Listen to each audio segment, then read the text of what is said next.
Oh, baby, what an episode we have for you today. Everybody, this is Brian, and as many of you know, I have a smooth jazz album I wrote that's coming out. It was produced by the incredible Commander Meouch from TWRP, and today we are talking with him, and we're doing a song exploder where we go through the two singles from the album track by track, and this is one where you definitely want to see the video for this, which you can get on our Patreon, patreon.com/late night. You can see Meouch's sessions. We go through the tracks, we solo them. It really adds a lot to see this stuff, to actually see the screen share for it. So please go over to that Patreon. Plus, it's a nice way to support the show. And of course, if you want to hear the singles, which you do, search for Trey Magnifique wherever you get audio. And also go to letshavesax.com to pre-order a vinyl, cassette, or even signed headshot. Enjoy the show.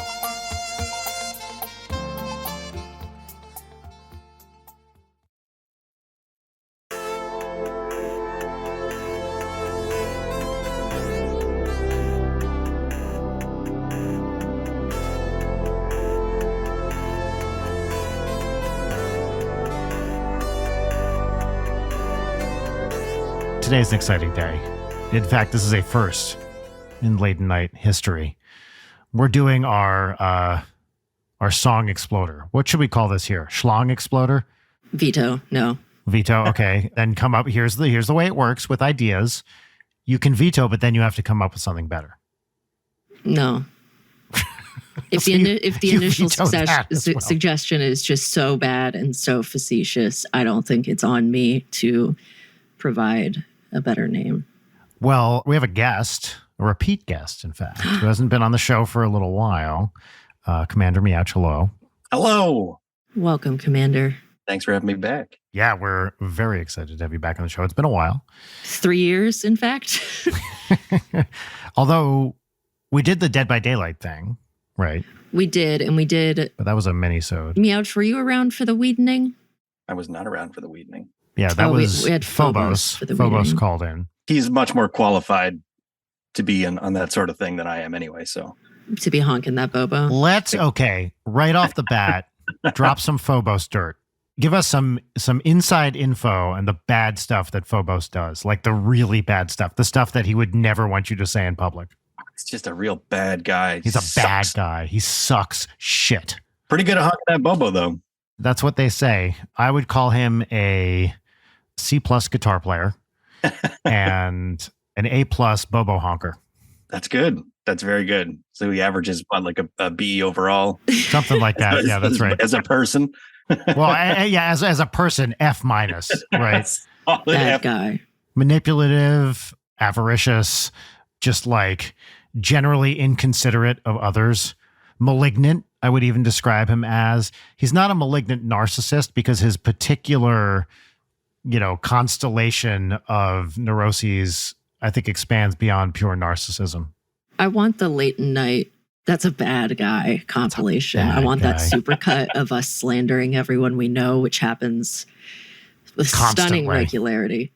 That is, as I may have said in the past, that is something that a mannerism I obtained from one Mr. J.P. Hassan, who says it about everybody.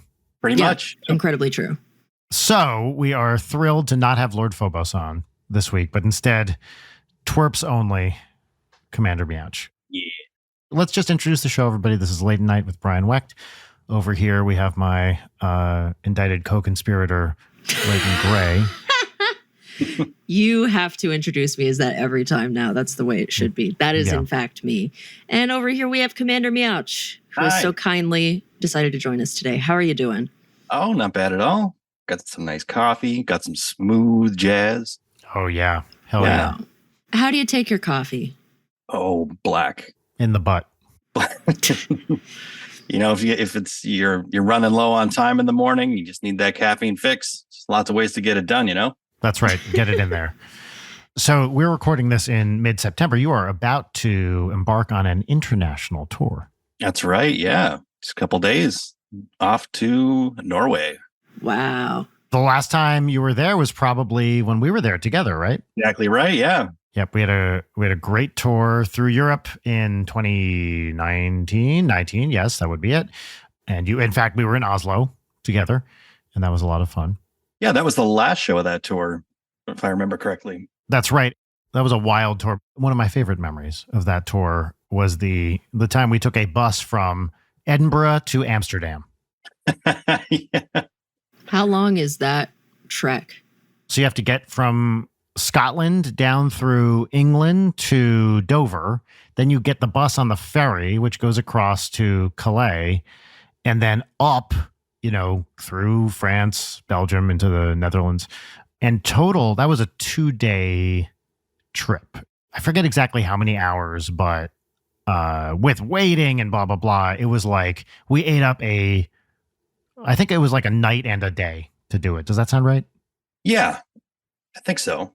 Yeah, I mean, very scenic. That bus, the double-decker bus with the observation pod in the front was something special. Never seen that before. The observation pod? Yeah, talk about this pod. I mean, the whole double-decker tour bus.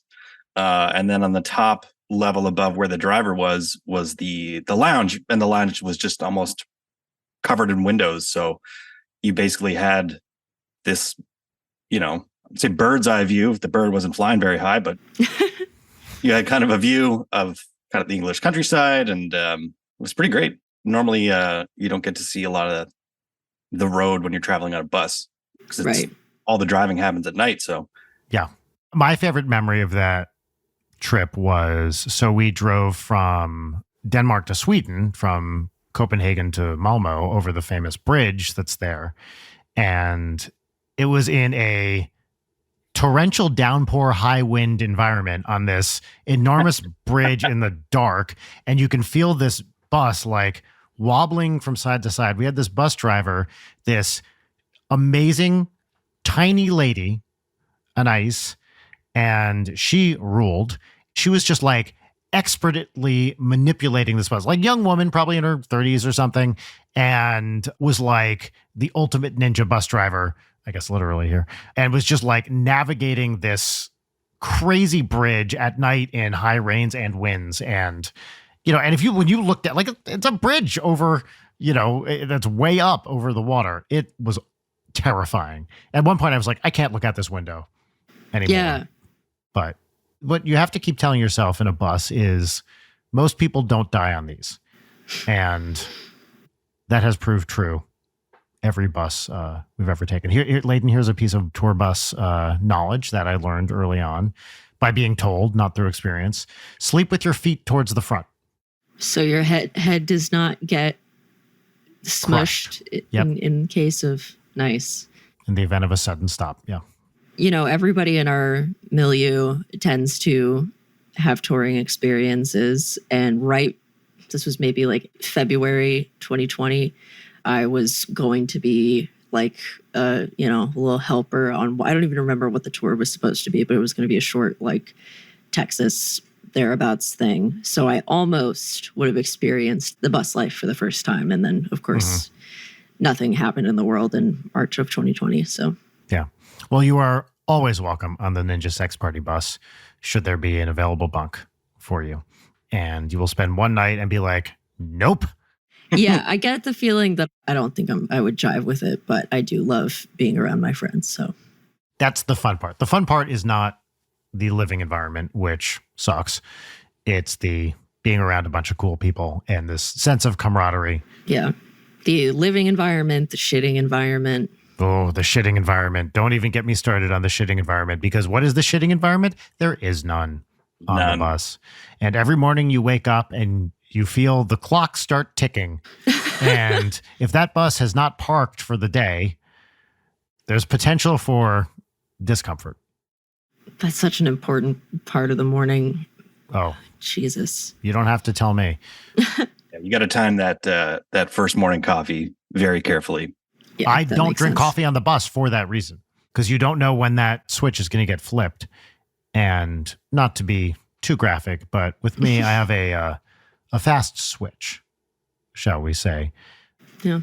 My colon is efficient at what it does. And should that switch get flipped, it is go time.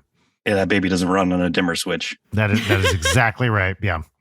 But I'm excited you guys are doing a European tour again. That's awesome. Yeah, it's going to be great to go back. We were in the UK last year around this time, but yeah, like proper Europe since you guys. And then France. It's our first time in France too. We've never actually. Oh, I forgot. Okay, that's awesome. In Paris? Paris. Nice. That's going to be awesome. What are you most looking forward to on this tour? I mean, I'm just very, very excited to share Grob, our artificially intelligent stage and production manager, to the rest of Europe. He's kind of a big deal, and we're very excited to show him off. I hear in France he is called Le Grob. Le Grob, yep. Well, I should ask, does Grob have any new features since the previous tour? Has Grob been updated? It's just bug fixes at this point. It's still in beta testing. Mm-hmm.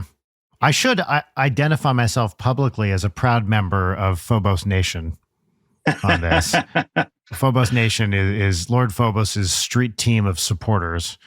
Now, I know some of you might be thinking you just came out very publicly against Lord Phobos as a good person, but that's why I support him. Because when you want results, you need a bad person to do it, right? So what I like about Phobos the most is, even though I disagree with his methods quite harshly, I might add, quite strongly, I don't like the way he does things, but he does do things in a way that other members of Torp are afraid to do. He gets shit done. He gets shit done in a way that Sung could never do, in a way that Have could never do, in a way that, with all due respect, sir, you could never do. There's only one guy that zero interest in doing the things that Phobos does. Only he can do them. Only he can do them. And I'm a proud member of Phobos Nation. Meouch, this is... I completely lost it. Jarek, don't cut that out. You must leave that in. Meouch, you and I share a characteristic that both of us are big Stephen King fans. And yes. I wanted to talk to you about Stephen King on this show because I feel like we've had a few moments where we've talked to a guest about Stephen King, but doing the King deep dive, it takes a while. But I thought this would be a nice time for a new segment called Go Off King. Go on, King. Go on, King. Go on, King. Well, of course, the first thing we have to address, Leighton, is Stephen King's marital issues, which were briefly discussed. So, Meouch, did you see something about Stephen King's marriage that was making the news a week or two ago? No. So there was a headline. He did an interview with Rolling Stone, and a headline was making the rounds that said that he played Mambo No. 5 so much that his wife threatened to leave him. The trumpets. My God. He was playing the dance remix too. Yes. Oh, not even the album cut? No, he's a real Bega head like me. The interview, he revealed that he also really loves LCD Sound System, which very good. Very good. I mean, I'm a Bega boy, I'll admit it. We all are, aren't we? Yeah, I mean, I remember when I was a kid, my mother had the CD. And I think it was just because of the like Columbia House Records thing where you just like, you kind of had to get a CD. I'm assuming that's why she got it. But yeah, I definitely have listened to that entire album and not just Mambo No. 5 many, many times as a kid. Wow. I've never heard a Lou Bega song that's not Mambo No. 5. Yeah. Can you tell us anything about the other tracks? Or is it all Mambo? I don't think so. I mean, it's been a long time since I revisited those records. I'm pulling this up on Spotify right now. The track list goes Mambo No. 1, Mambo No. 2, and so on. Now, you're going to be shocked. So Lou Bega has a large number of monthly listeners on Spotify, 4.7 million. You might be shocked to find out that Mambo No. 5 is far and away his most popular song. What? No. With 568 million plays. Wow. So I think he's doing okay. Wow. Look at that. His most recent album from 2021 is called Bongo Bong. Wait, he has an album called Scatman and Hatman? Oh my God. That's when you take a large amount of Benadryl and then listen to jazz. When the Hat Man starts scatting, you have a problem. So the album you remember, it's a little bit of Mambo where he's on the cover with a white suit. Yes. Fucked up of him to rip off Trey Magnifique like that. Okay, I'm just going to read this track list because it rules. Mambo number 5, of course. Baby Keep Smiling, sure. Lose Cafe, Then we get to Can I Tico Tico You? I Got a Girl. Tricky. Ice Cream, but ice cream is one word. Beauty on the TV screen, and the phrase TV screen is hyphenated. 1 + 1 = 2. Radiohead is shaking. Yeah, the most expensive girl in the world, which, okay. The Trumpet Part 2, and there's no Trumpet Part 1 on this album, and I believe it's his first album. Behind Stage and Mambo Mambo. That is great. Does he have a previous album with Trumpet Part 1? He does not, at least on Spotify. I love that. That's like a thing that really bothers me lately with movies is I'm sick of movies doing title cards for the different like parts of a movie. Like it is so hard to pull that off and not be obnoxious. And now I'm banning it. Nobody's allowed to do it. I'm sick of seeing it. But the movie that I will pop later in this episode does a 3rd act title card, and it's the only title card in the movie, and it's just Part 3 madness.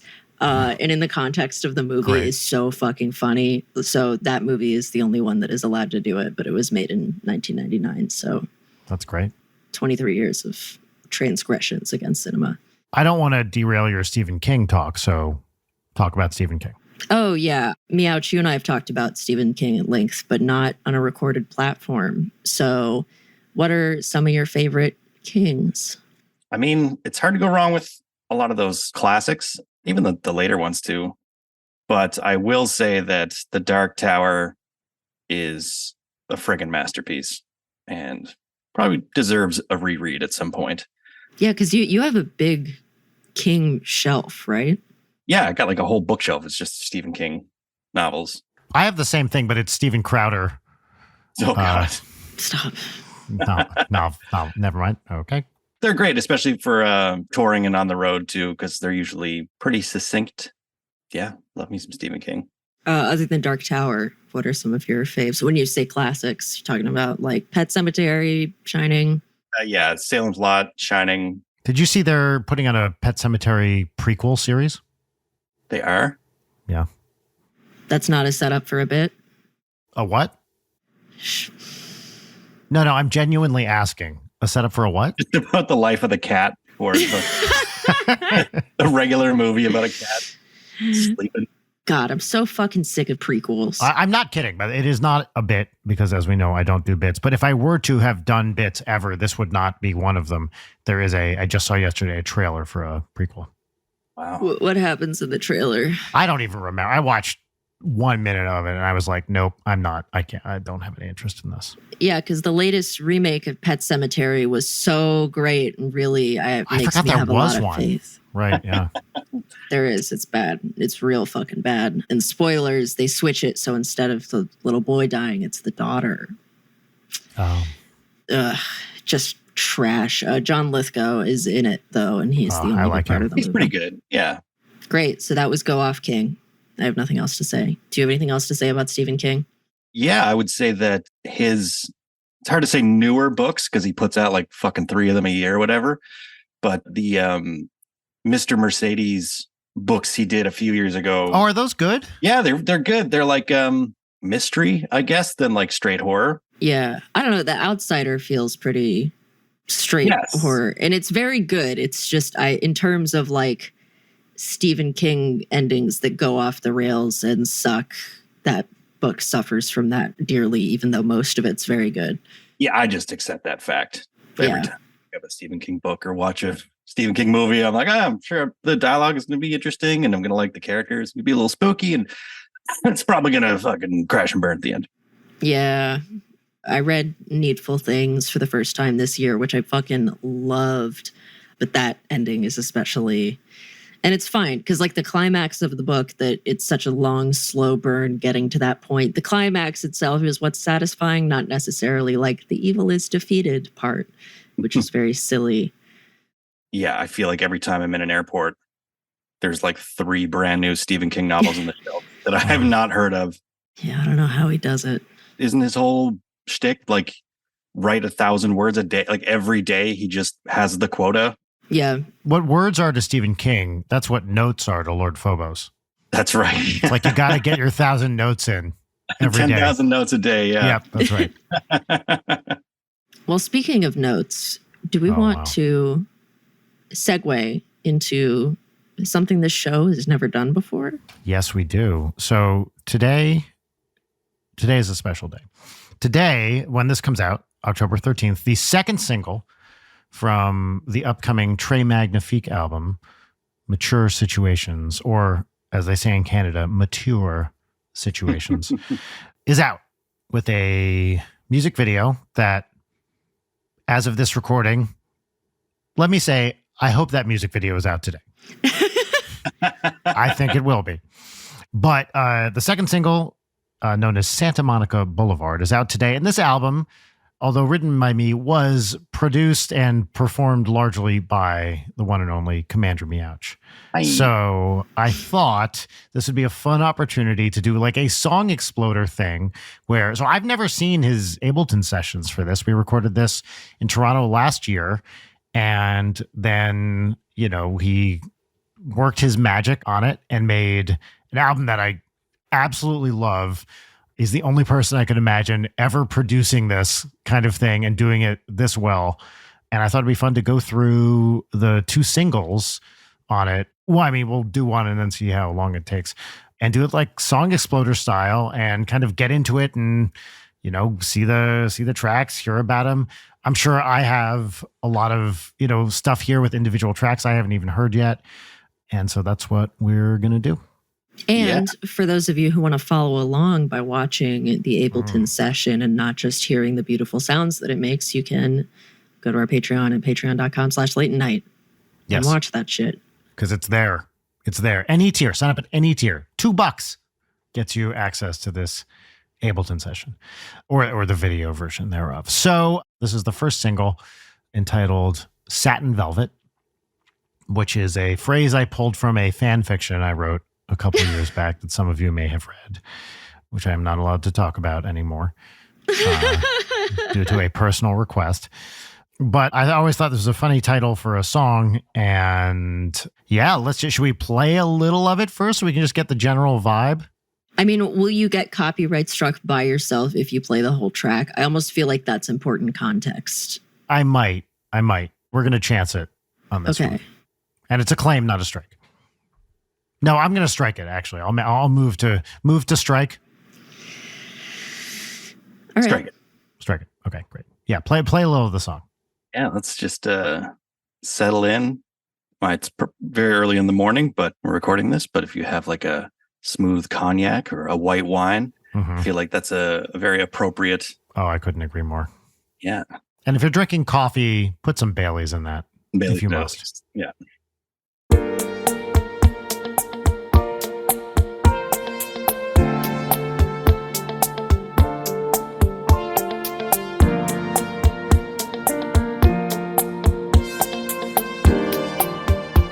Oh, yeah.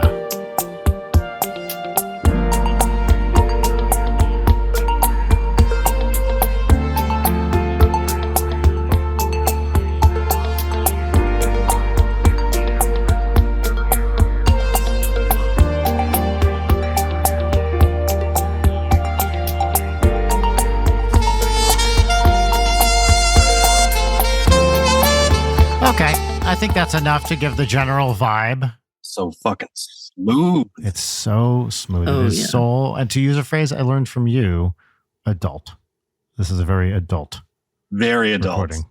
Do you want to walk us through a bit of what's going on here in the track? Yeah. Yeah, I guess we just talk about the tune a little bit and maybe how it started. I think this is one of the tunes we did that was a lot more production heavy, I guess, in terms of when it started, like its demo. Pull up the demo. Yeah. So I guess when we were making it, you started out with Logic demos for pretty much all of them. Yep. And then you would send me over the stems and some MIDI, and then we would kind of go back and forth arrangement wise and trimming. Yep. Then once we had everything kind of demoed out and arranged more or less, we went to the studio with the very talented Thomas Darcy here in Toronto, who is not on this track, but is definitely on the next track. He's on the next one. Yeah. Yeah. And then we kind of went back and forth. I guess if you're an audio nerd or a musician or producer, one kind of interesting thing is, I guess, every song on this album went through like 3 different DAWs or digital audio workstation, right? They all started in Logic and poured it over to Ableton, back to Pro Tools, and then back to Ableton. Yeah. Everyone has their preferred method, and I'm an Ableton guy. Can you play a little of the demo if that's easy to do? Absolutely, yeah.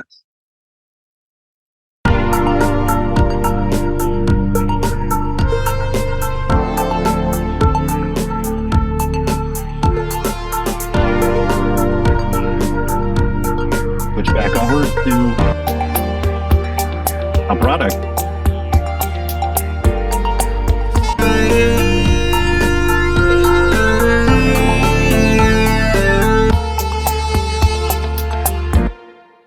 Different levels of smoothness happening right there for sure. Oh, yeah.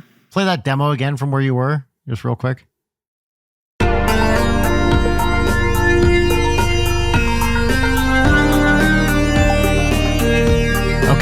Yeah. So you might notice that it's not a saxophone in the demo. And that is because when I wrote it, I had recently had dental surgery and couldn't play. I think I may have talked about this in the podcast. I went in for this procedure and the dentist is like, oh yeah, you can't play for 6 weeks. And I was like, what the? Like, he had never mentioned this to me before. And I had scheduled like a writing retreat and all this shit.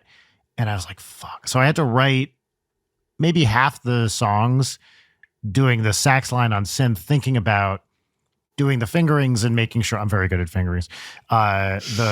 Make sure it would actually work on the horn and the right key and all that. But that is not a saxophone. That's just some Logic synth originally. I'm a little squelchy guy. Yeah. So you can hear, I mean, one of the things, of course, you can hear in that is the vast improvement that happened when you started working on it, right? It's a whole new palette of sounds. Yes. A really fun process for me, producing anything, obviously, but seeing tracks go from, their demo sounds into a studio and just being able to like, oh, well, let's try this synthesizer, or why don't we put piano in this, or what is this weird thing? It's like, oh, there's an omnichord lying around, like that, fucking grab that and try some stuff out. Yeah. Which is always great. Sometimes it's an improvement. And then other times there's certain things in the demo that just become so integral to the song that you can't even get rid of it. And one of those things is this little, oh yeah, this is my favorite here, alien language. This is a Logic pad. Logic pad. Yeah. Let's take a quick little listen to it here.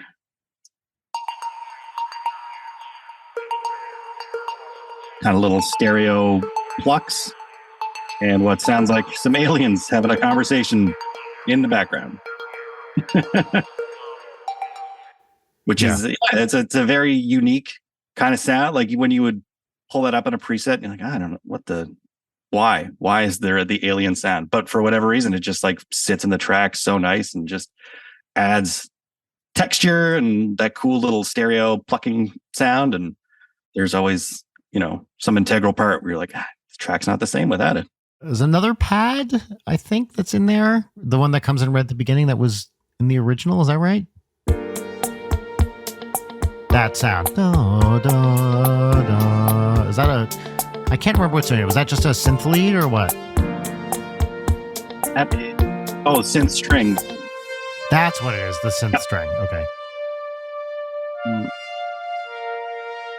Yeah, I can't remember if these strings are from the demo. I think they are.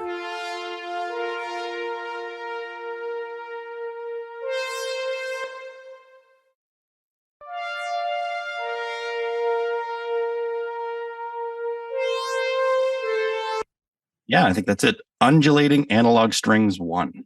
I insist that all my sounds be undulating. Don't mean a thing if it ain't got that undulating. You know what? I think that is a song title for the next Trey album. I'm adding that to my list of song titles. Yeah. You know what I feel like would be a good song title for you, Brian? Just Ministrations. I like that a lot, Layden. Let me find. I'm going to write both of these down. Can you talk to us a little bit about the percussion on this track? Because this is something that you changed a lot from the original demo. So can we hear just the percussion tracks? Yeah, let's kind of go through and talk about the drums. So for this one, I mean, one fun thing with this record is that it's obviously a smooth jazz masterpiece. Obviously. But it spans a lot of different kind of types of jazz. There's not one sound that goes through the whole record. I mean, the saxophone, obviously, that's tying everything in, but there's there's like some more like swing jazz stuff, there's this smooth stuff, there's more electronic, like early 90s G-Force style songs on here. There's one Latin thing, there's the vocal thing, the Giro thing. Yeah, a couple of vocal features. And this one is definitely more of like a very laid back, fireplace roaring, candles, romantic, very romantic. I'll be honest with everybody. This is music to fuck to. This is music to fuck to. Yeah. You should be fucking while you listen to this music. You don't have to be if you choose not to, of course. But I feel comfortable saying you probably should be to get the full experience. It works. Yes, that's right. That's right. So yeah, for this one, the demo drums were just a loop. I think it was an actual kit, and it definitely felt very drum machiney. Yep.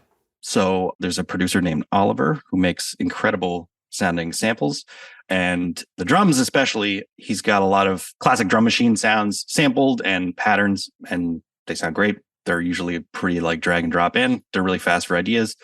And this one I felt like a very analog kind of dinky sounding drum machine, right? Almost like you can't see me do the air quotes, but like a lat preset button, right? Like, yeah. It just kind of felt like the vibe. That's really all that happens drum percussion wise for most of the tune until we get to kind of the chorus B section of the tune. All I did was just kind of add a few more thin drum samples. Yeah, listen to those.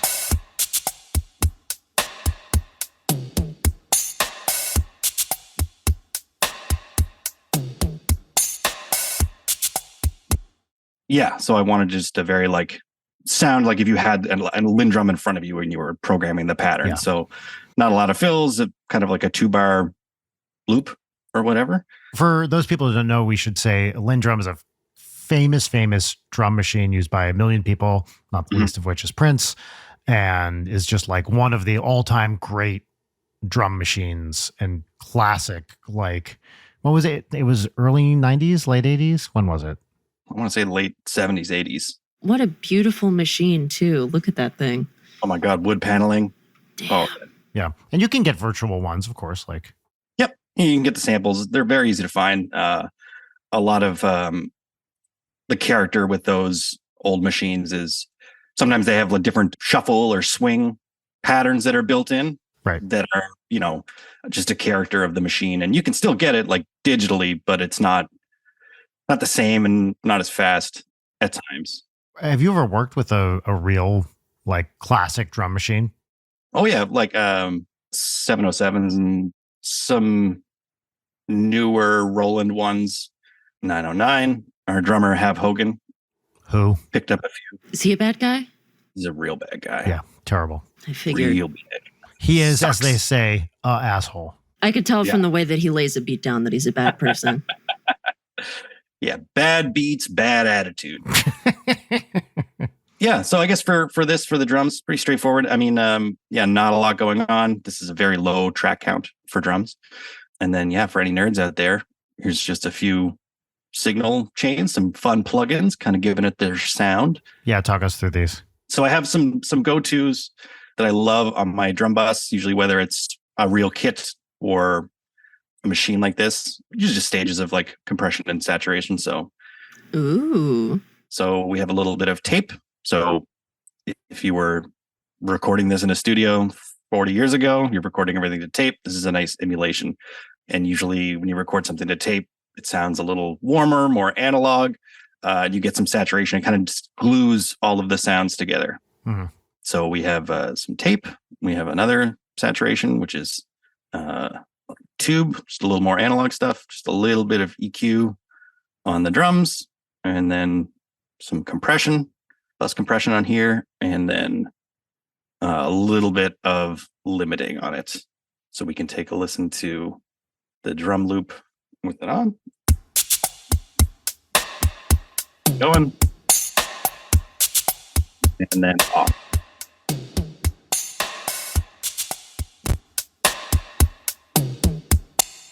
With all of these things, just trying to emulate the sound of an old piece of hardware and nothing super crazy, real vintagey kind of vibe to it. And it adds so much to the track. I mean, it really, especially, I mean, there's a lot of improvements you made, but throughout the whole album, the percussion is one of the biggest, because it's just the way you put everything together and, ran it through these chains. I don't know really anything about this stuff.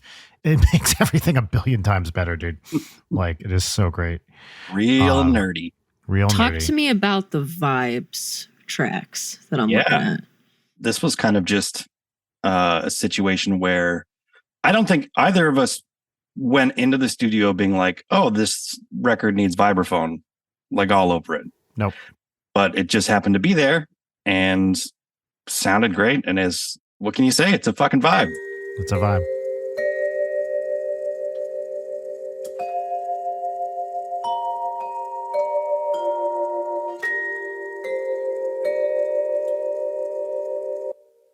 That's really nice. I don't think I would have picked up on that listening to the track. I forgot they were in this track. So that's me playing them.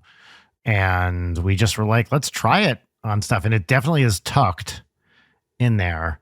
Yeah. I had forgotten that we did it on this actually until right now. Just something I like doing, whether I'm producing twerp stuff or writing songs with other artists, layering. So many sounds and textures. Yep. Because you don't really hear it too much in context with the tune.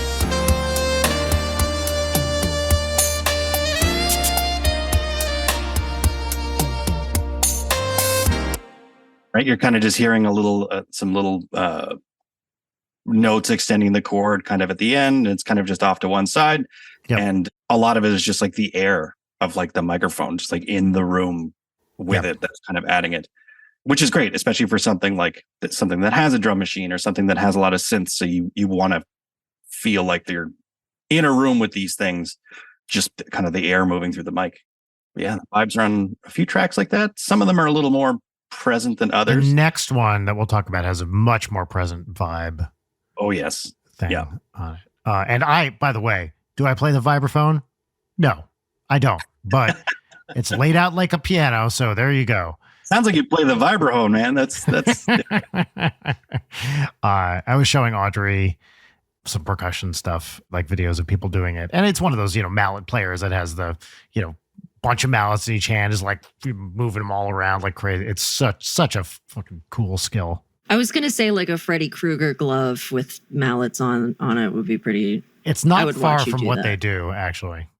Well, another thing that really occurs to me about something that's so different from the demo is the bass. Like, you can feel the sub on this. Like, So obviously, I am a bass player, pretty much. Primarily, it's the only instrument I'm like mostly good at. I can dig my way around other stuff, but bass is the thing I'm the most comfortable on. And with this song, my first instinct was the line is a very obviously these big whole notes, very legato. Mm-hmm. It's like, I could try some fretless bass on there, real 80s chorus, like long held fretless notes, and it just kind of wasn't working. And also, like, a busier bass part didn't fit the vibe either. So I think what I did was take the demo MIDI and then just made a big subby kind of bass sound.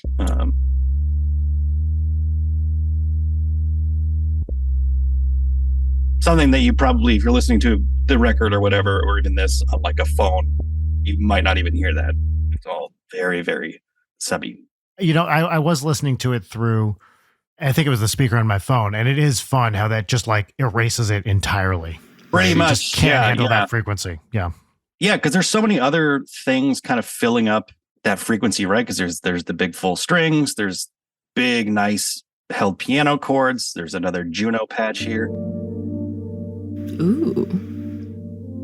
It's not really in that space, but there's a lot of chords kind of taking up that information. So for me, thinking about like, oh, I got to mix this and what's going to work for this song, a really, really simple synth bass was the move. So I have a whole bunch of analog synth bass. We had a Moog. There's a Moog on here. And I think for this, just because I wanted more control after the fact, just making a little Trey Magnifique sub bass. Real simple, triangle wave, a little bit of glide, cutoff filter, and then just a few other kind of plug. Yeah, you can see. Yeah, fuck you, treble. Yeah, there's no room for any of that. Does not need it. But yeah, the glide gives it a little bit of movement, like the chorus.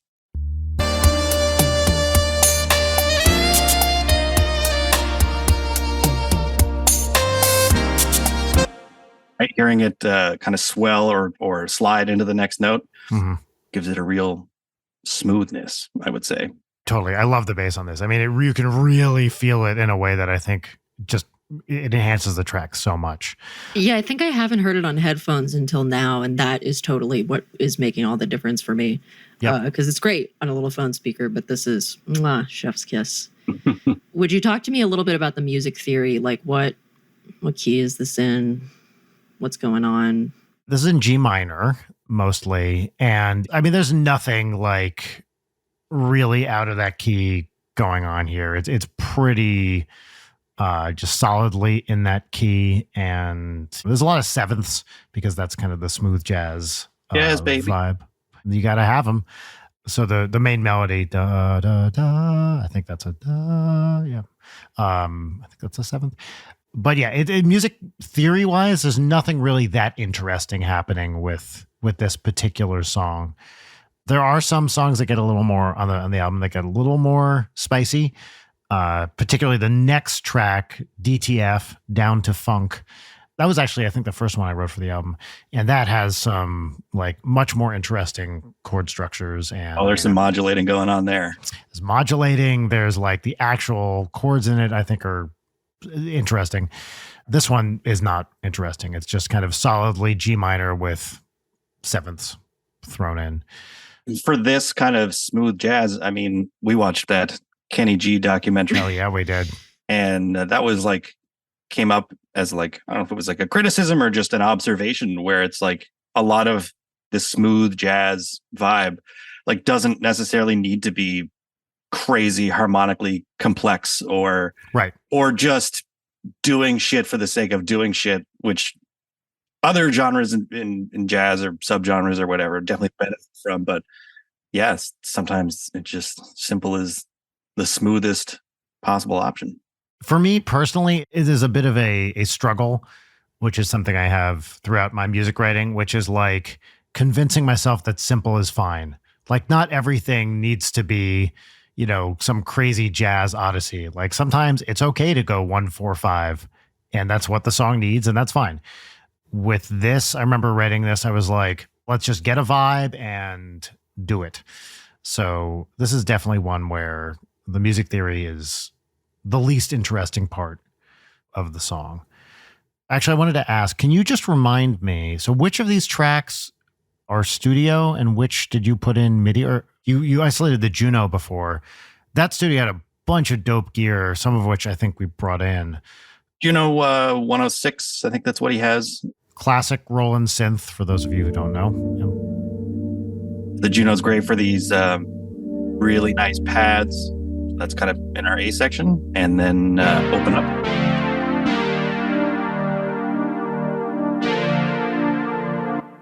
Brassier kind of sound in the chorus. Yep.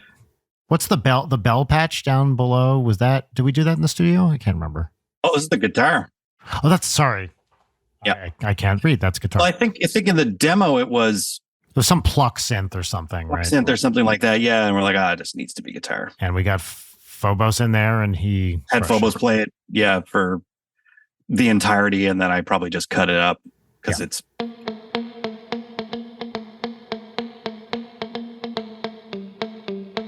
Real dry. Nice. Yeah. Was he going through his Kemper on that? What do you remember? Probably. I can't imagine we hauled out an amp for that part. This would have been a very quick recording. Like he'd run it twice and that's all I need. These sorts of guitar parts are almost, I always treat them more like percussion. Yes. It's just holding up rhythm. It's just like 3 notes. So people who don't know, with guitar or bass or whatever, right, there are a couple different ways of recording it. You can either put a mic in front of an amp, right? Or you can go, kind of directly in through whatever effects you want. And you get different sounds from each. And sometimes you want one, sometimes you want another, sometimes you want both on the same track. Oh, yeah. So the Kemper, I guess, for context, it's a guitar modeling computer, basically, is what it is. Used it live and in the studio. And it's a fantastic piece of gear. It's really easy to get sounds on, to scroll through. The sounds sound fantastic. Fantastic. Sometimes you want a real amp sound. Depends on what you're going for and where the instrument is going to sit. Also, turning a guitar amp up to 10 and letting it rip is just one of the coolest things you could possibly do. Absolutely.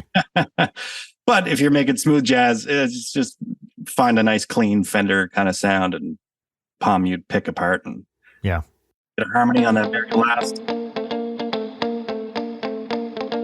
Some nice thirds in there,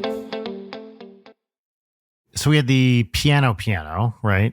Yeah, it's just a nice upright piano. So that's me playing that.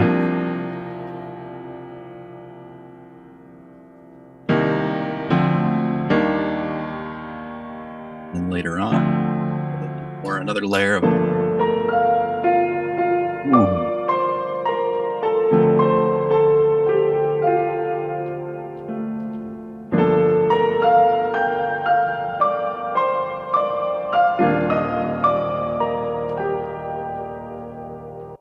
A little bit of overdub. Sounds great. Yeah, I love that. It's a great sound, and I love the verb on that. Makes it so nice. Did we play the Selena yet? The thing is dope.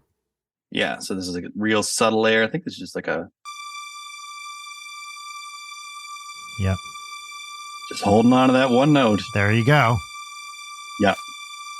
It's almost like the vibes where it's just barely audible. It's just adding a little bit more texture and filling it out. And as just a way to kind of level up that section for the final, rotation of it. Level Up, available on vinyl and CD. Can you play the synth solo in the middle? Because I love the sounds on that thing. And that was all in studio, right? Yep. This would have been the Mini Moog. Yep. We are fortunate enough to record with, I think it's a 77. I first started working with Tom. We were doing the very first Twerp EP, the 2-night EP. Tom mostly is a rock dude, disco, pop. I mean, he does a ton of stuff. Everything. But he does everything. But I can't remember if I asked him or the conversation came up and he was like, oh, like my friend's selling a Mini Moog. And for those of you that don't know, a Mini Moog is one of the first. Like an early Mini Moog is what you're talking about. An OG one. Yeah, Yeah, like a 77, I think. But yeah, he had an opportunity. He's like, would you use this if I bought it? And I was like, absolutely. And he was like, okay. Perfect. Use it until it broke, in fact. Yeah. Until it broke, yeah. Yeah, so he's had that Mini Moog for the last fucking, I guess, 10 years or whatever. It's so great. I think the Twerp EP was the first thing it got used on because he literally got it when we were doing those sessions. Amazing. Wow. Yeah, and it's just an amazing, huge, very classic sound. Amazing synthesizer for leads and basses. It's a mono synth. You can only play one note at a time on it. But for real musicians, that's all you need. That's all you need. Yeah. There is a free Mini Moog iPad app also, if anybody wants to mess around with a nice little VST of it. Like, I'm kind of shocked it's free. It's pretty robust, and you can plug it into Ableton if you have a little USB-C from your iPad. Cool. Yeah, it's one of the most recreated synths around there too. I mean, the even the bass patch, it's something you would program on a Moog like that as well. Yeah. But if you got the real thing, might as well use the real thing.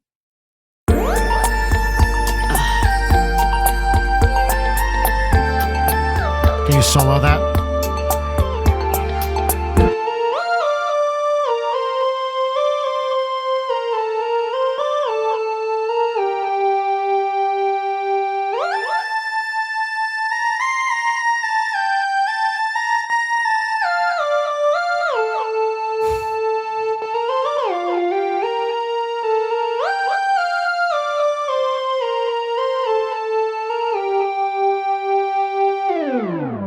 Oh yeah. Yeah, that the glissando at the end. That's lovely. Isn't that a great sound? real smooth. Is that the one that had the crazy pitch shift that went an octave? Yeah. So, fun fact about original Mini Moogs is that the pitch bend kind of knob on the side, on most keyboards, and you have a pitch bend, it'll usually go up one whole step and down one whole step, because that's a real musically intuitive way to have it. It makes sense when you're playing to have that kind of range. The Mini Moog was not made by musicians. It's made by nerds, fucking scientists. And apparently they thought that if you turn the wheel up, it should go up, I think it's 17 half steps or something. It's insane. Like that. Yeah, I remembered being an octave, so 12. But yeah, plausible that it's more, because you're like, what is going on? It's more, yeah. A lot of people would take their synths in and get that removed or modified. I know that when we were using this, it was the first time I used one like in real life, and I was like, is this broken? Why would it be like this? Why would it bend that much? Because you touch it and you're out of tune, right? Yeah. So what I did when we were recording, anytime I used this thing, I think I took like a pack of like Hall's cough drops and taped it to the side of the mod wheel so that the bar wouldn't move past it. So you could kind of play with it. And you could get it up to a whole step up, but the cough drops would stop it from moving. Yeah. So it made it useful. Gear hack. Yeah. Yeah. Studio tricks. But a nice thing with a synth like this too, and you can kind of hear it even in the beginning, the glide. The glide makes this like solo as fun as it is. I remember playing around with it and just being like, you kind of calculate which notes you want to play. If I make this jump in this interval, I'm going to get a nice, which is going to hit right at the right time, right? So you kind of have to game it out a little bit. Oh, it's odd. It just makes it just expressive. Super, super expressive. Yeah. But yeah, you can hear it right off the top there.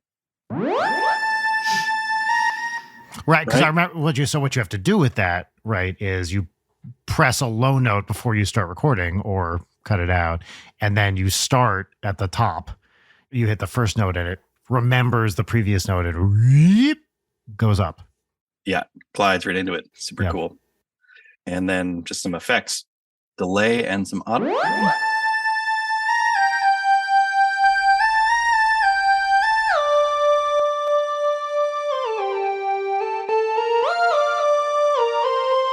Yeah, real spacey, proggy kind of sound. Yeah, it's so great. I think that's pretty solid for this track. You mix this as well. Yeah. And we're hearing that. I mean, this is the mix, right? Yeah, this is pretty much, the mix session. Not mastered by me. No, mastered by the amazing Christian Montano. Yep. Yeah, it's a pretty simple one for the record, too. I mean, the track count seems high. I mean, it's a 69 with the talkback mic, of course. Hell yeah. Hell yeah. But I think 20 of these are just demo sounds and like our guide. So yeah, pretty low track count for anything that I work on. Usually it's in the hundreds. Yeah. I can't stop. No. Makes sense. This is fun. I love doing this. This is awesome. I feel like this should happen more. Yes, definitely. And it's so much fun to see these sessions too, because I've never seen these. Oh, yeah, I guess so, eh? You would have seen the Pro Tools sessions when we were tracking. I saw the Pro Tools sessions, but not these. Cool. Well, let's pull up Santa Monica Boulevard.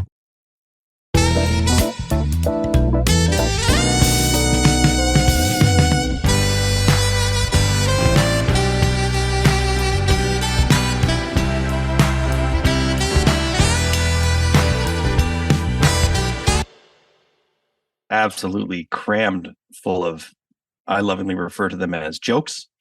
Lots of little jazz moments and lots of features. Jazz moments. Well, one thing I really like, so the first single, Satin Velvet, the one we just listened to, has been out for about a week. And actually, it is doing exactly what I hoped, which is a lot of people just take it completely seriously as a smooth jazz track, which is 100% what I was hoping. Yeah. Because it's not really comedy. You know, it is produced very straight, pretty much taking it very seriously, but also it's kind of ridiculous, right? I think when we even talked about it, like the record as a whole, the idea was that if you know nothing about it, you don't know about NSP or any other projects. You could just listen to the record as like a smooth jazz record. Right. But if you were someone who plays jazz or listens to a lot of it or kind of has that inside track, there's different nods to jazz tropes and certain genre things. And it's almost like the whole record is winking at you, but only if you kind of know that it is. 100%. That's it. That's exactly right. And what I've been saying, which is an unsuccessful way to describe it, is it's semi-comedic, which is we took it seriously, but it's the whole idea is kind of stupid. I made a whole career off of it, man. Haven't we all? That's what I love. Yeah, that's my favorite part about music. I've always had the outlook if I'm making something, and it doesn't matter if it's for twerp or if it's for NSP or it's for like another, like if I can't like laugh at it and be like that's funny and awesome, then I'm not interested. I couldn't do like a straight any kind of project. It wouldn't be fun. 100%. I'm exactly the same way. So what I was going to say with the last one is a number of people just listen to it. They're like, oh yeah, this rules, which I think it does. I love that song unironically, and I think it's great. There is also a level at which it's silly. Absurd. Yeah, for sure. And what is very gratifying to me is that I'm seeing both reactions when I look at the comments, where people who are just liking it unironically, there are comments like, oh, finally, like, this is exactly the kind of smooth jazz I've been looking for, which is great. That's what we wanted. And then there are people who are buying into the character aspect of it, who maybe saw it live and they're kind of playing with that. It is people getting it exactly in the way I wanted them to get it. It's perfect. Yeah. It's very gratifying. It really is. Because it's like, before that thing came out, I was like, what are people going to think about this? But it seems they are doing what I hoped they would do, which is liking the track because it's a really great, fun track, but also, there's a little bit of weirdness to it. Yeah. I love that. So this track, which the original title, which was just basically just what the genre was you can see there in the session, Trey Blues Gospel. So this track is now called Santa Monica Boulevard, which was one of the later titles because I was driving on the 405 and we passed Santa Monica Boulevard, and this was from Rachel was like, that would be a great title for a Trey Magnifique song. I was like, oh my God, it would be. Because if you live in LA, Santa Monica's a beach town. Most of Santa Monica Boulevard has nothing to do with Santa Monica and goes so far east that you're just in the middle of like generic looking buildings in LA. So it sounds glamorous and cool, but is really, really not. I feel like if you're a recording artist who has just been to LA and you don't title one of your songs after a fucking street or a suburb in Los Angeles, like, what are you doing? 100%. Well, and the other thing, I don't think I've put out the track list yet, but it may be out by the time this episode is the album is bi-coastal because there are some New York references in the track titles, Staten Island Time and 41st and 8th, which is the location of the Port Authority bus terminal. And then Santa Monica Boulevard. So this one is strongly inspired by one of my all-time heroes, Grover Washington Jr., who on a number of his tracks will switch genres a bit. And specifically, he does a thing on a number of tracks where he goes from like a bluesy kind of thing to like a really joyous, like fun section, not necessarily gospel, but in this section I made it gospel. So this is a standard 12-bar blues pretty much for the A section, and then like a all-out gospel extravaganza for the B, and we just put them together. So why don't we listen to this from the top a little bit? Sure. So this single's out today.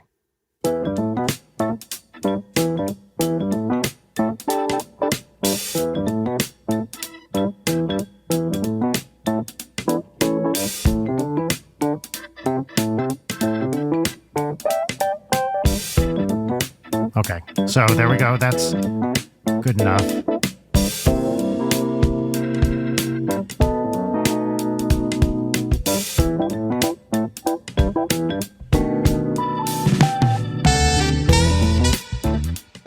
Yeah. 12-bar blues. Nothing weird going on. Like, this is another one, music theory-wise, nothing interesting is happening in this song. Like, it's pretty straight ahead, no weird chords. There's the melody at the end, which we didn't play. You just play the last couple bars after of the sax when the sax comes in of the 12-bar form, like.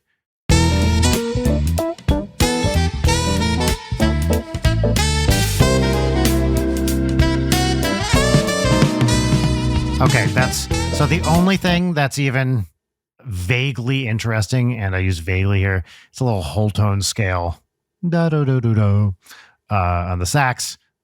Why? That's one of those like sort of jazz jokes, because that is a thing that is kind of a cliche. Does it sound cool? Fuck yeah, it sounds cool. That's why I did it. Sounds like jazz. It sounds like jazz.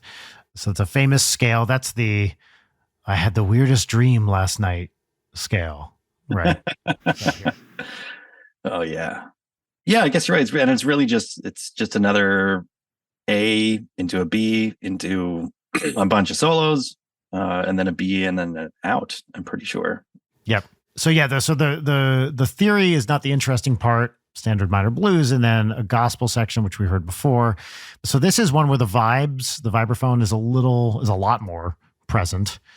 Yeah, I think we tried to use every piano or Right. non-synth. Is there any synths on this at all? I don't think so. I don't think so. Yeah, No. talk to me about that fucking whirly. Oh no, there's an M1 doing some strings, but yeah, a really jazz, bluesy kind of.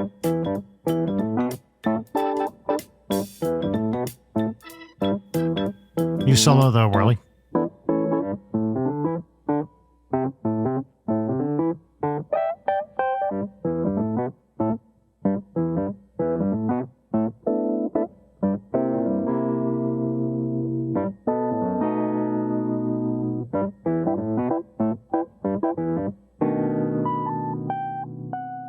Oh, what a sound. So Yeah. good.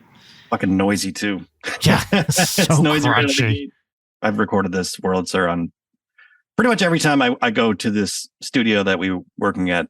Even though it's got a hum, there's just something about That's great. it's great. So yeah, we have Wurlitzer doing the riff in the left hand and then a bunch of comping, I think just on different takes. Yep. And what we kind of did, what I had you do is just play the whirly and then on the Hammond organ. Yeah. Oh, I love that Hammond. So there's a full Hammond with the Leslie and everything. Yep. Leslie speaker, for those of you who don't know. Yeah, here it is. Ugh. Yeah. So taking all those pieces and then just kind of like little fill here, and you can see just some editing and, filling in the gaps without it sounding like, way too much happening. Yep. Kind of filling in the spots between the melody and just where the drums are kind of sitting and everything. And then for the chorus, the big churchy kind of organ vibe.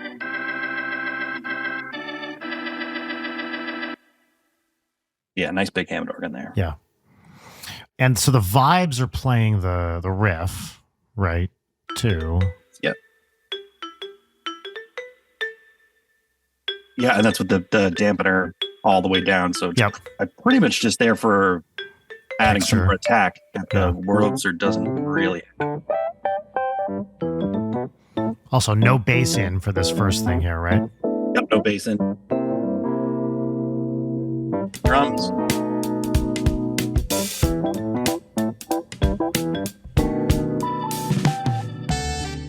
Yeah, so you can kind of hear all the keyboards kind of just having they're having a conversation amongst themselves. in the Indeed, they are.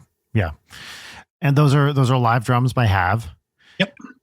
Who is crushing it as always. He was not well when he recorded this. He showed up very ill and somehow got through this. And we were like, "Are you okay?" He's like, "Yes, I can do it." Yeah. Yeah, I think we only had him play it maybe 2 takes, 3 takes, and then we're just like, all right, man, we'll comp it together. Don't worry about it.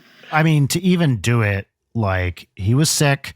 I was in town for a short period of time. We had, it was like do or die kind of thing. And, we gave him the outs, but he still showed up. And, so much credit to that guy who is a genuinely terrible person who I don't like to be around, but he's a very talented drummer. Rock solid drummer. Yeah. And he deserved to be sick. It was, the universe punishing him. I don't like to brag about this typically, but I did bring COVID to Canada. So do I apologize? No, it was going to get there eventually, but I like to think that I was kind of helping move things. You're a trendsetter. That indeed I am. Thank you. Yeah, after a short trip to Wuhan in late 2019, I think that I really am having an impact on the I wish I could audibly convey some of my eye rolls that I do on this show. As far as I'm concerned, they don't exist. Anything in this A section that is worth pointing out? Saxophone's pretty standard. Nothing interesting happening there, really. It's our regular sax. So for the sax, I think, kind of my train of thought was that all the songs, kind of like I said earlier, they expand on different genres. They all kind of live in different places. So, right, some of them are like the 90s thing, and some of them are, this is more like a very 70s analog kind of fit. But the sax was all, I wanted it to be like very, very consistent across the whole thing. So like same mic, same placement, same reverb, I think. I think so too, yeah. I think we just baked it into the Pro Tools session, and I'm just maybe like adding a little bit more. That's right, because I remember one where I was like, reverb's on this track a little much. And you're like, well. We're kind of stuck with it. Sorry. But yeah, it's kind of the glue holding the whole thing together is the sax. So yeah, the Oxford inflator, that's actually what they used to call me. Back in my when you were in the UK college days, yeah, that's exactly right. Yeah, so just kind of a few different plugins to help with the sax. I mean, basically, the sax is the lead vocal. You mix it in the same kind of way. Yeah. So I kind of treat it like that. So a little bit of Oxford inflator, which is a plugin that just kind of, I think it does a few different things, but it just has a way of like making something very present in the mix without turning it way the fuck up. Mm-hmm. And then we have a little soothe with our de-honk setting. Get rid of a couple of those honky frequencies, and then a little bit of EQ, obviously. And then I think we're just... Sometimes when you honk that bobo, you need a little bit of that de-honker. You got to de-honk right after, yeah. Unfortunately, you can't de-bobo it. You can't de-bobo, no. Yeah, and then a little bit of 1176 compression. That's my go-to for the UA also. Yeah, it's great. Works on everything. And I think it's just hitting it just a little. More compression than I thought on there. Here, actually, play where you just were in that solo, because there's a stupid jazz thing I really like that I thought was very funny, which I know you did too, but probably anyone listening won't pick up as a joke.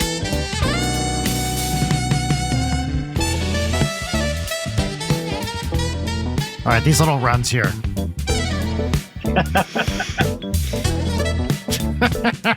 Oh, so perfect. Yeah.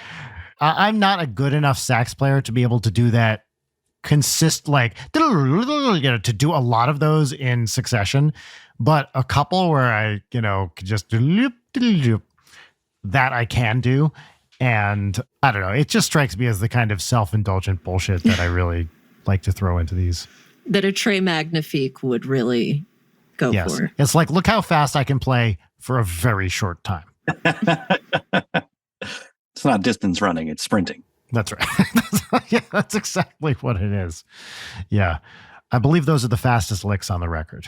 Yeah, they have to be. Yeah.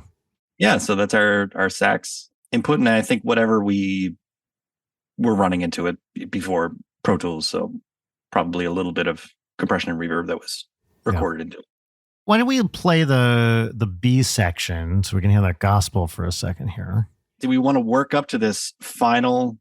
Because the final B section is pretty special. Pretty nuts. Okay, well, let's talk about my favorite part of this track, which is the, you know what I'm going to say, the solo that's after the sax solo. Yeah. So it's a guitar solo, but it's so much more than just a guitar solo. So much more. I mean, I feel like we just listened to the whole solo as an entirety. Great. Yeah. Let's do it. Yeah.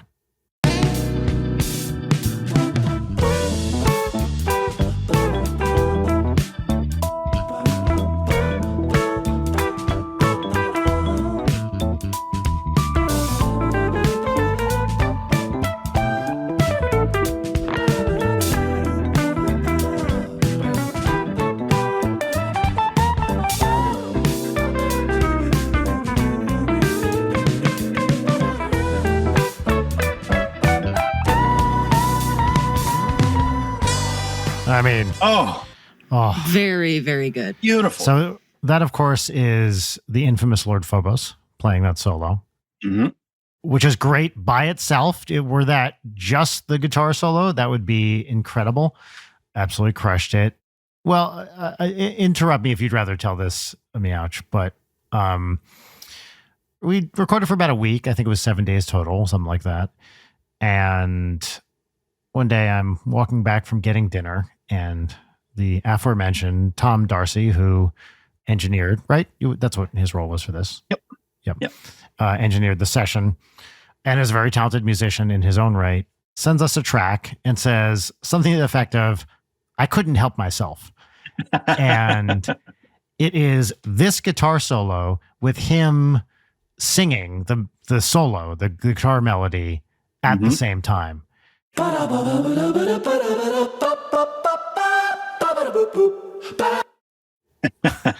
But I hope we can keep that going. It's so good.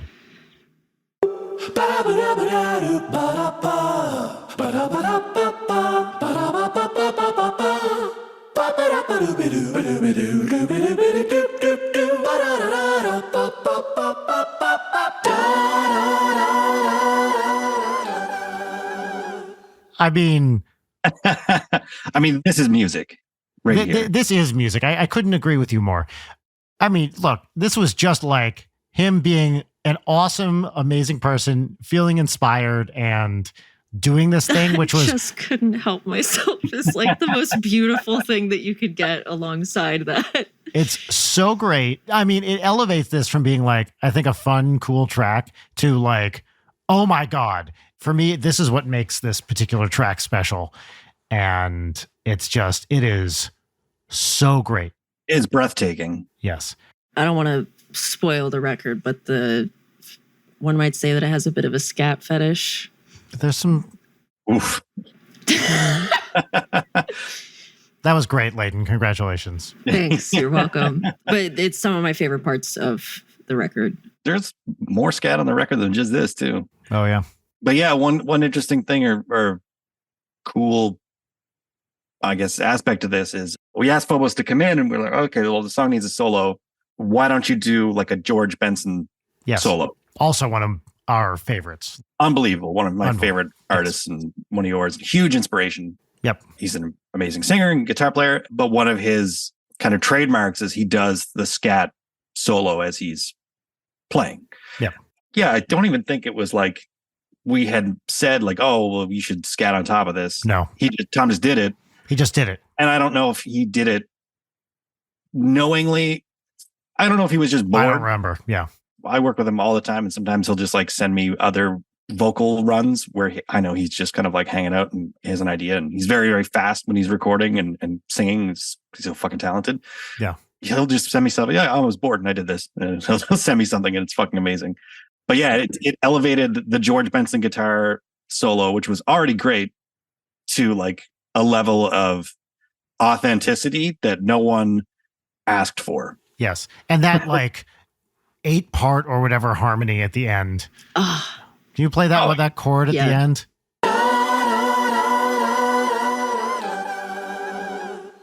Oh, amazing. How does he get up there? That is he's got way a range up there. Got a real strong range. He's so talented, dude. Like you talk to him and he's just like this very, kind of chill, modest guy. And then bam, bust this shit out. But this does lead us into this next section, which is definitely the emotional peak of the track. So why don't we just play a little bit of this? Just roll right into it. Yeah. Yeah.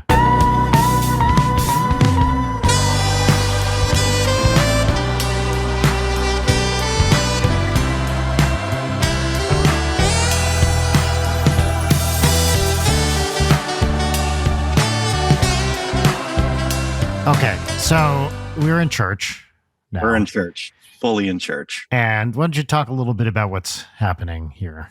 Yeah, so for this section, we wanted to make it just kind of big and gospel-y and kind of have that church kind of vibe to it. And there's quite a few things that are happening that give it that. Obviously, we have our big piano chords.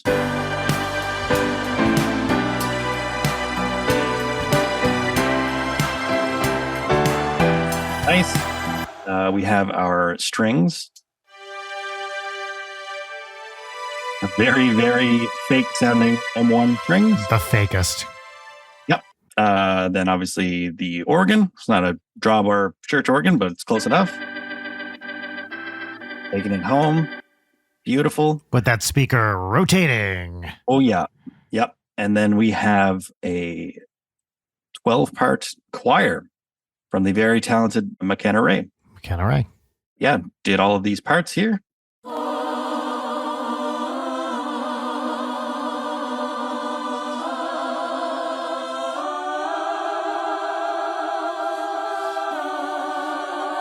Yeah, just a big, huge stacked choir. Amazing. I was sitting there working on it. I was like, choir would sound really cool. I'm just going to get her to see if she can record it and then send it to you after the fact. And it works. It works great in the mix. So great. Yeah. The first time that gospel comes in, that choir is not there. Yeah, this is just for the final chorus. But I think everything else is, right? Yes. Yeah, just again, one of those kind of arrangement tricks. You want to just one up your final chorus or make something different. Other thing, there's obviously beautiful. Oh, yes. Chimes. Those chimes. Now, look, I have many talents. I think it's important to acknowledge our successes. I did play the chimes on this and I crushed it. Absolutely crushed it. What was the mic? We had a nice mic with the panning built in or something. Is that right? Oh, yeah. I was like a stereo ribbon mic, I think. Yeah. A Royer, maybe. I can't remember. Yeah, so you could really hear it go from left to right on that or whatever it's doing. Yeah, and then a few other layers. We have these like cymbal 12s. And just bring us into the next section without it being just kind of an aggressive crash cymbal. Did we record those claps in studio? I can't remember. So I don't think we might have done these, although that looks like a sample. The clap wet, which is what should be happening while you're listening to this album. Yeah. There's that. And then there's this little guy, which is a very fun plugin from Robotic Bean. I think I just like the name of the company that makes it. Mm-hmm. But this is just a hand clap plugin, which is super cool. And you can adjust the number of clappers and how loose they are. 15% looseness on that clap, is that right? 15%. If you can, right? That's a loose clap. Yeah. You can get it from tight, people who know how to clap, and then you can turn the looseness all the way up, and then it's just chaos. It's just 2 a.m. at a bar. Yeah. It's fucking hammered. Right. So a fun little plugin for that sort of thing. Yep. I think the ending is worth playing as well. Oh, yes, absolutely. Yeah.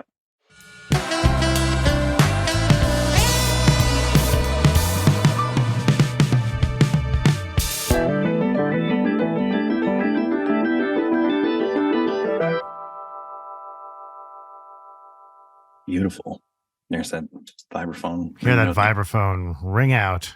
Oh, yeah. This ending is what I refer to as pentatonic bullshit.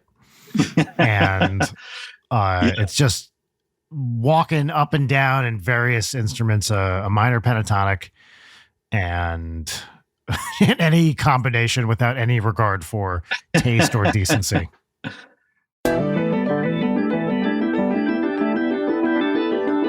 Yeah, so you can see as the riffs are playing on top of each other, they're kind of switching which speaker they're going through and giving a little bit of that ear candy that you get in headphones. Can you just isolate the vibes track on that? I can't remember. Is it just quarter notes? Yeah.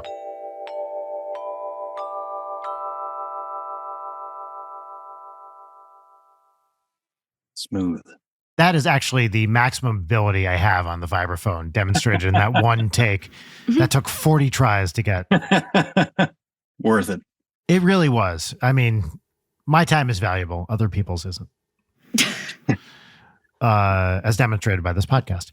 And I think, is there anything else worth pointing out on this particular track here? Bass guitar pass on this. Play some of that. Recorded after the fact, I think. Yes.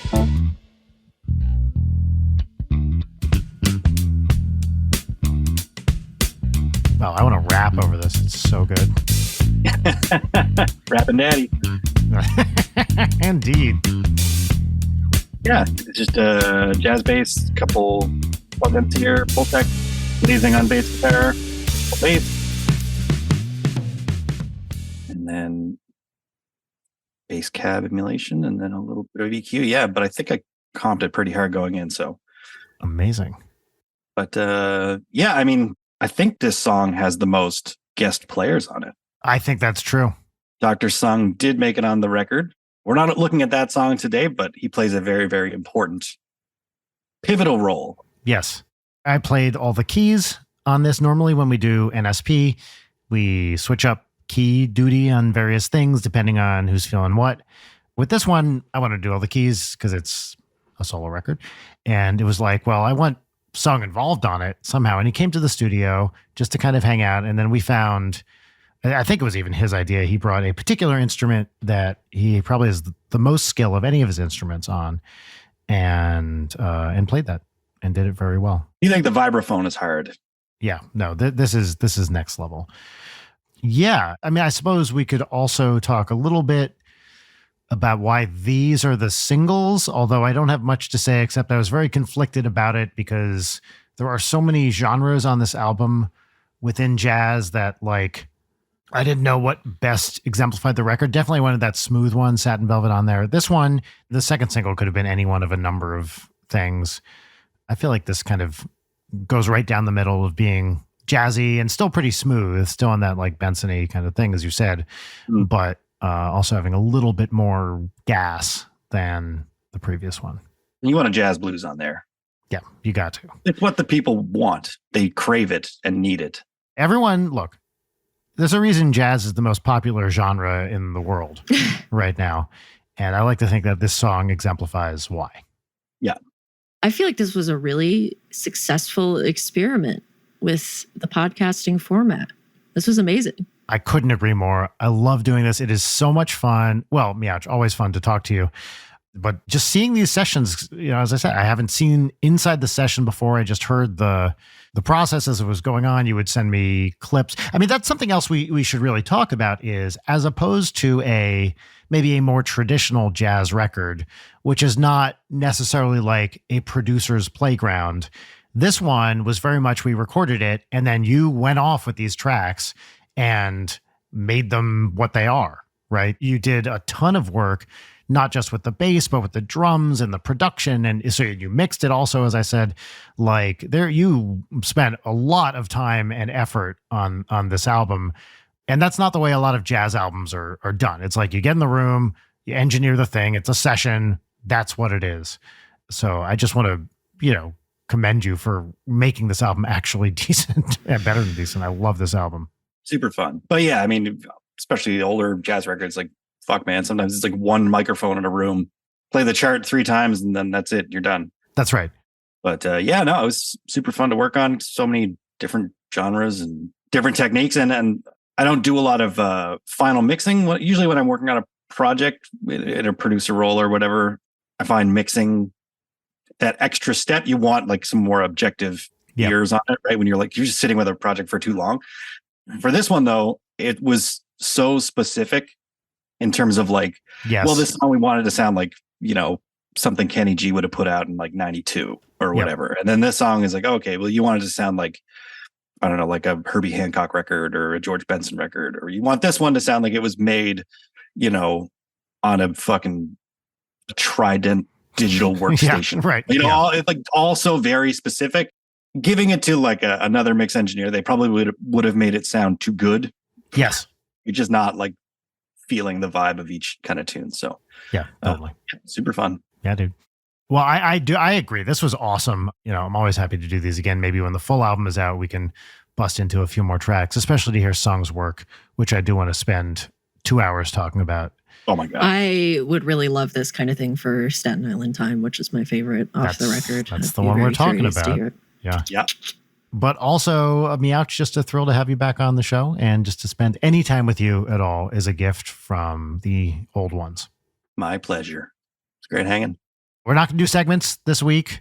because we didn't want to cheapen the experience of this record with segments. Stupid segments. Who Yeah. cares? Also, how can any theme song or whatever it is you call them, Leighton, hold up to scrutiny in comparison to this? So this is it. We did a song exploder. I believe, Leighton, what do you call it? Schlong exploder? I think that's what you called it. And I think this was a huge success, and I had such a great time doing it. Super fun. Me too. I hope the folks at home enjoyed it as well. Where can people find your singles, Trey? I mean, look at my socials, which everybody probably listening to this is already on, but at Bewect, and they'll be posted there. TreyMagnifique.bandcamp.com. They're up there. Maybe on SoundCloud if I get my act together. And then on YouTube, if you search for Satin Velvet or Santa Monica Boulevard, too many S names, you can find them there too. And this one will have a video, I should say, so you've seen it, or maybe you have, if you're listening to this, a video with me and the delightful Tom Carty also is in the video for this one. Oh, awesome. Yeah. So it's really fun driving around LA in a stupid car. And hopefully that video will actually have come out when this episode drops. Yeah. Folks at home, thanks for joining us again. I hope that your day or night or whenever you're listening to this is full of wet claps, fast licks, no dry, full wet, isolated vibes. Goodbye. Goodbye. Bye. Leighton Night is produced by Brian Wecht, Leighton Gray, and Jarek Centeno. Follow us on Twitter at Leighton Night, on Instagram at Leighton_Night, or email us at leightonnight@gmail.com.